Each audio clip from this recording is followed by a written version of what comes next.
To the two Uber comrades and patrons supporting the channel, my partner, thank you, Rosa, and Independent Left News. Definitely check out Independent Left News. Pretty interesting article here from Eon Higgins. Hope I'm pronouncing the first name right. Let me know if I'm not. Tulsi Gabbard uses 9/11 anniversary to spread Islamophobic message of hate. And I saw the tweet that Eon is referencing, and I think that is very accurate, frankly. So this is the tweet. Let us never forget that it was the Islamist ideology which inspired the terrorist attacks and declaration of war against America 9/11, Gabbard tweeted. And it is this Islamist ideology that continues to fuel terrorist attacks around the world and is the foundation of so-called Islamic country, like so-called Islamic countries like Pakistan, Turkey, Iran, Saudi Arabia, discriminatory policies against Christians, Hindus, Buddhists, atheists, etc. Particularly Iran, I think, is really discussed. Well, I mean, just labeling all these countries as being full of, like, you know, terrorists, people that hate the U.S. Obviously that's hugely Islamophobic and disgusting. But Iran in particular, Iran was crucial in fighting back ISIS in Iran and in Iraq and Syria in particular, actually. So, like, she obviously has no idea what the fuck she's actually talking about, and she's just spreading this Islamophobic talking points. I don't know, is she pivoting to the right more once getting out of office? She used to be like an anti-imperialist, and now she's going with these anti-Islamic tropes. Like, what the fuck's going on? Gabbard's remarks, which played on the Islamophobic tropes, drew anger and condemnation from the left. Linda Sarsour, if you support Tulsi, you know better than the racist fascists you claim to be against, tweeted activist Linda Sarsour. But critics from progressive may actually boost Gabbard with a real audience. The right has been her home for some time. Despite the portrayal of Gabbard in some left-adjacent circles as a principal anti-imperialist, the case the former Congresswoman holding those beliefs has never been strong. Supporters point to opposition to the war in Syria as evidence of her anti-war bona fides. I love that word, bona fides. But that only works if you ignore her support for Russia doing the bombing.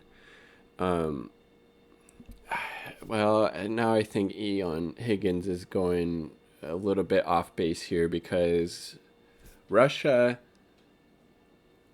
came into Syria at the time when the United States was posed to let ISIS, these Islamic jihadist forces, take over the country. Russia came in at that point, helped stop that from happening in coordination with the Syrian government. So I don't know. Eon, he's a little bit off there. Former Congresswoman is also a strong supporter of the fascistic Hindutva movement that is ascendant in the Indian government under Prime Minister Narendra Modi. India's crackdown on Muslims in the country and fostered an ever more dangerous Hindu supremacist culture throughout the nation. Was that in Brazil or India recently? I saw the the offices for the Communist Party. I'm pretty sure that was in India, were actually burned.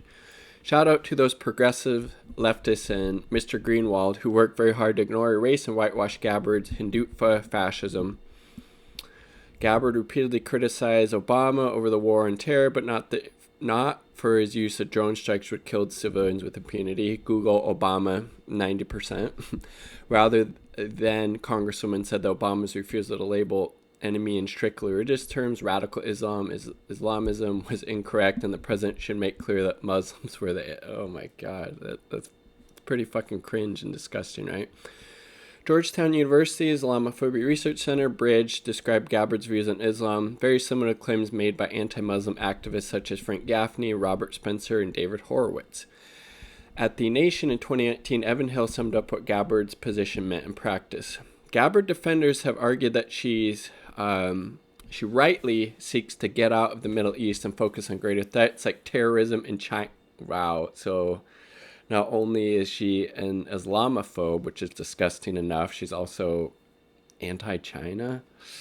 But that's not where Gabbard's policies would actually lead. The indefinite war against extremist Islam requires the United States to be very much in the Middle East, working hand in glove with some of the region's worst actors.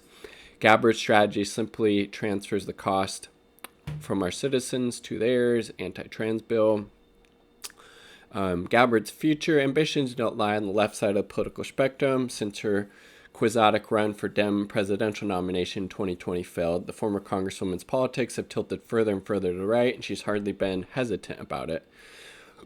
December 2020, as her term in office approached its end, Congress, I remember this, Gabbard introduced 2 bills that showed what audience she planned to cultivate in her post-Dem politics career. The first, H.R. 8923, would have required a healthcare practitioner exercise that proper degree of care in the case of a child who survives an abortion or attempted abortion. A protection that already exists. The other, the Protect Women's Sports Act, would have changed Title 6 to ban trans women from participating in women's sport. Oh my god, dude. Like, so anti-trans and Islamophobe also appears to have anti-China sentiment as well. Jesus Christ, man. Dude. Jesus Christ.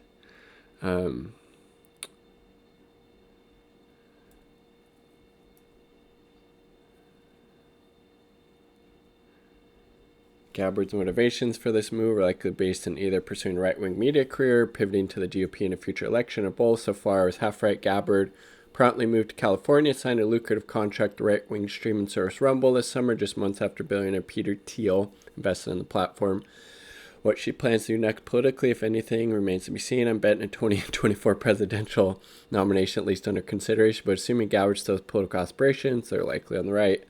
I mean, you would think they would be with these pivots she is making, or maybe she's always held these Islamophobic sentiments and these anti-trans sentiments, but really, really disgusting. I don't know. Yeah. What do you think? Has Tulsi always been had this horrible views on these issues, or has she gotten worse? What's going on here? Let me know down below. Like the video if you like the damn video. Subscribe for more content. All part of the people. Peace. Much love.